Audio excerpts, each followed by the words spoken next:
Buenas noches. Comienza bien su próximo gobierno. Ollantumala está dando las señales adecuadas.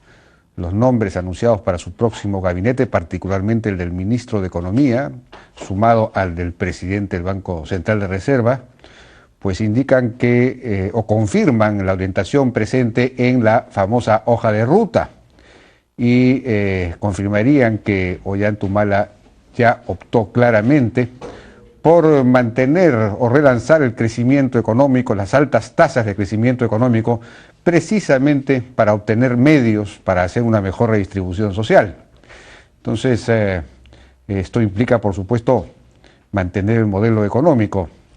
Y de otro lado, pues se trata de un gabinete que persigue ser efectivamente de concertación política, porque ahí están representados por lo menos una persona de izquierda socialista, el Partido Socialista de Javier Descanseco, que es Aida García Naranjo, del Ministerio de la Mujer, y bueno, está también hasta el momento un alto dirigente de Perú Posible. Perú Posible ha optado finalmente por aceptar la invitación de Ollantumala de participar en el propio gabinete ministerial. Faltaría el nombramiento de 2 o 3 otros dirigentes de Perú Posible como ministros, pero esto lo que revela es que hay la voluntad de conformar un gobierno de concertación, de una base relativamente amplia, que le dé pues gobernabilidad, no solamente en el Congreso, sino también en el Ejecutivo, en la medida en que esto ayude a mantener o consolidar el rumbo económico. Bueno, pues tenemos una nota de Renzo Macei sobre el gabinete en ciernes. Proclamo que los ministros de Defensa y del Interior serán civiles en respeto al principio del control democrático sobre las fuerzas de seguridad. Ese fue uno de los juramentos del entonces candidato presidencial Ollantumala durante la reciente segunda vuelta electoral. Fue en la casona de la Universidad San Marcos y ante un sinnúmero de personalidades públicas. Hoy, a 7 días de asumir formalmente el gobierno, el electo presidente Humala Tasso luce su primera promesa incumplida. Y es que el anunciado primer gabinete Humala cuenta entre sus filas con el general del ejército peruano en retiro, Daniel Mora Ceballos, es decir, un militar para el sector defensa y no un civil, como lo había jurado Humala Tasso el pasado 19 de mayo con bombos y platillos. Mora Ceballos, quien se desempeñó como jefe del Consejo Nacional de Inteligencia durante el gobierno de Alejandro Toledo, es también parte de la cuota de Perú Posible en el gabinete Humala.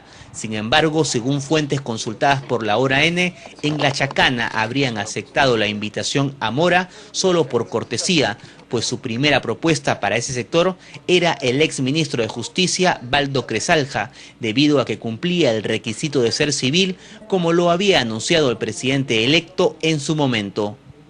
El flamante gabinete será presidido por Salomón Lerner Guitis, principal financista y colaborador de Ollantumala desde la campaña de 2006. Lerner Guitis es un conocido hombre de negocios de origen judío que ha desempeñado cargos públicos durante el gobierno de Juan Velasco Alvarado y Alejandro Toledo. También trabajó como coordinador general de la Asociación Civil Transparencia. Ollanta está garantizando 2 cosas: estabilidad monetaria, estabilidad económica, profundización del crecimiento, pero a la vez una agresiva política de inclusión social. Miguel Castilla Rubio, ex viceministro de Hacienda hasta hace poco, será el ministro de Economía y Finanzas. Formado académicamente en Economía en Estados Unidos y Canadá, Castilla también trabajó en la Corporación Andina de Fomento y el Banco Mundial.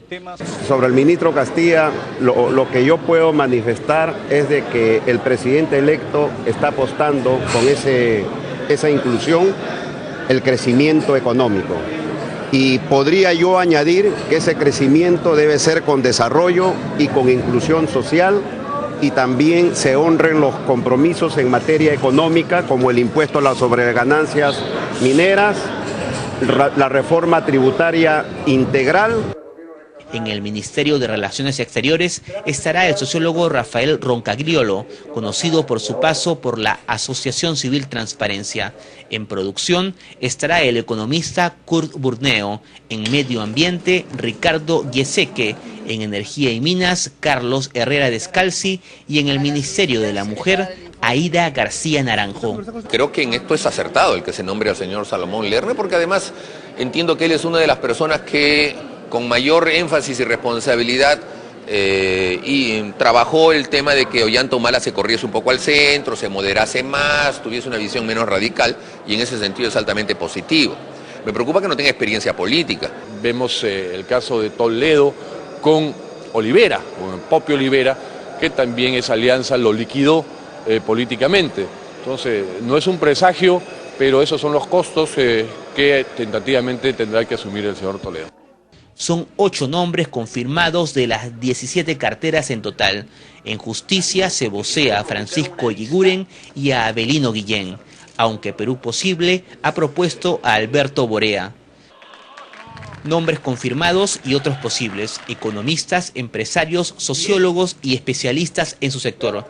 A simple vista, un gabinete no muy político como los que estábamos acostumbrados. Bueno, Luis Miguel Castilla en el Ministerio de Economía es sin duda una muy buena elección. Luis Miguel Castilla es un doctor en economía, un PhD en economía de la Johns Hopkins University de Baltimore. Esta es una de las mejores universidades del mundo.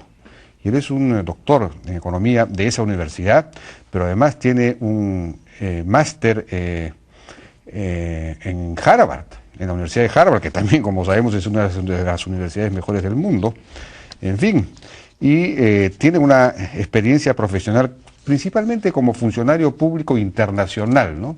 Él ha trabajado en el Banco Mundial y sobre todo unos 8 años aproximadamente en la Corporación Andina de Fomento, en la CAF, donde se ha ocupado, entre otras cosas, de temas vinculados a políticas públicas. Por ejemplo, ha sido además director de estudios económicos en la CAF.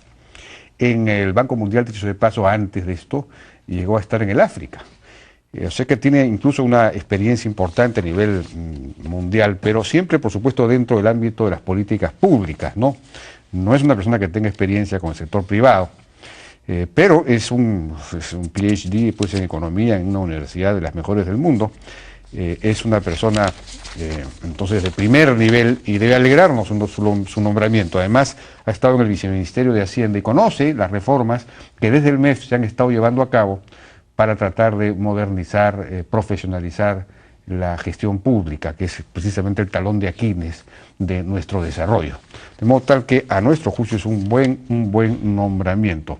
Ahora se pueden discutir otros nombres. El presidente del Consejo de Ministros es Salomón Lerner Guitis.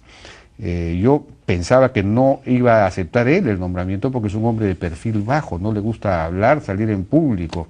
El primer ministro es una persona que tiene que liderar, tiene que convencer, tiene que hablar, tiene que difundir, tiene que predicar. Y no lo veo a Salomón Lerner en esa tarea, no lo sé, vamos a ver si funciona o no funciona, que no se vaya a concentrar todo ese liderazgo político, digamos, solamente en el presidente de la República, porque precisamente para eso debería estar también el primer ministro. Bueno, vamos a ir a una pausa y regresaremos ahora con 3 presidentes de gremios empresariales. Vamos a estar con Alfonso García Miró, presidente de Comex, Pedro Laechea, presidente de la Sociedad Nacional de Industrias, y Eva Arias Vargas, vicepresidenta de Minería o del sector minero dentro de la Sociedad Nacional de Minería y Petróleo. Luego vamos a estar con Beatriz Boza, que ha llevado a cabo una última edición de este concurso de mejoras prácticas gubernamentales, un asunto que tiene que ver directamente, precisamente, con la reforma de la gestión pública, la reforma del Estado tan fundamental. Y bueno, con eso vamos a terminar el programa de hoy. Regresamos.